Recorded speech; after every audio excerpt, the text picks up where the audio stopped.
তার রান্না বান্না কমপ্লিট হয়ে গেছে, তাই এবার সব ভরে দিচ্ছি।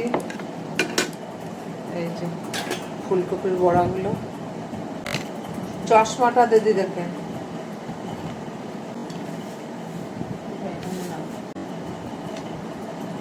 এটা আমাদের ফুলকপির বড়া, এই যে এটা আমাদের ফুলকপির বড়া দিয়ে দিলাম। হ্যাঁ, সব কটা একটা প্লাস্টিকের মধ্যে পেঁচাতে হবে। আর হ্যাঁ, এটার মধ্যে মাছ ভাজাটা দিয়ে দিই, বাটা মাছ ভাজা। এটার উপরে আছে কিছু? হ্যাঁ, এটার উপরেও কিছু আছে। হ্যাঁ, দেখ তো, আটকা। এটা চাটনি দেবো? হ্যাঁ, ওটার মধ্যে এখানে দিয়ে দেবো তো, চাটনি দিয়ে দিই।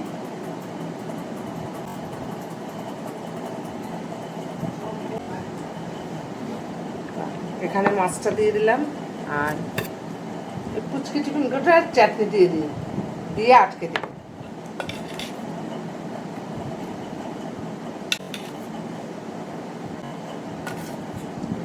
হ্যাঁ, এই তো কে খাবে আর ঘরে? হ্যাঁ, এই তো এখন ফ্রিজে ঢুকিয়ে দিবি, আর এটা থাকবে, জেলি করেছি না।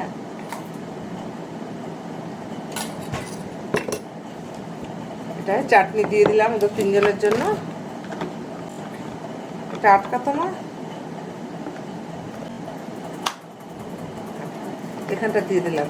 হ্যাঁ, আর এই যে এটা এখানে, আর এই চামচটা সাইডে ফেলে নেবো। ঠিক আছে, তাহলে এটা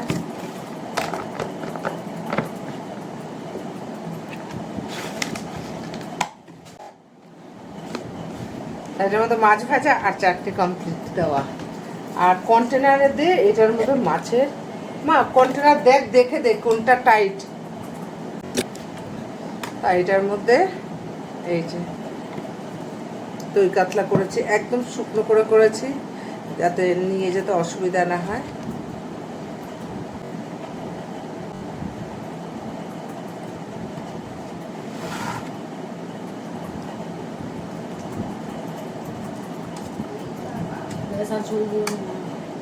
প্লাস্টিকে ঢুকিয়ে দেবো এখন, দাঁড়া। এই যে বাড়া হয়ে গেছে দই কাতলা। এটা কন্টেনারটা কই মা, এটা ঢাকনাটা এটার নিচে দেখতো, এটা দেখি এমন করে ওই জায়গাটা, এটা একটু বড় মাছ ওখানটা রাখ। চলো, বাড়া কমপ্লিট। আরও অনেক কিছু দিতাম, এই দেখো লাবড়া টাবড়া করেছি, কিন্তু মেয়ের পিছের ব্যাগটাও খুব ওয়েট হয়ে গেছে, আর ট্রলিতে ওয়েট হয়েছে, সেখানে আর কিছু দিতে পারলাম না। টাটা, চলো।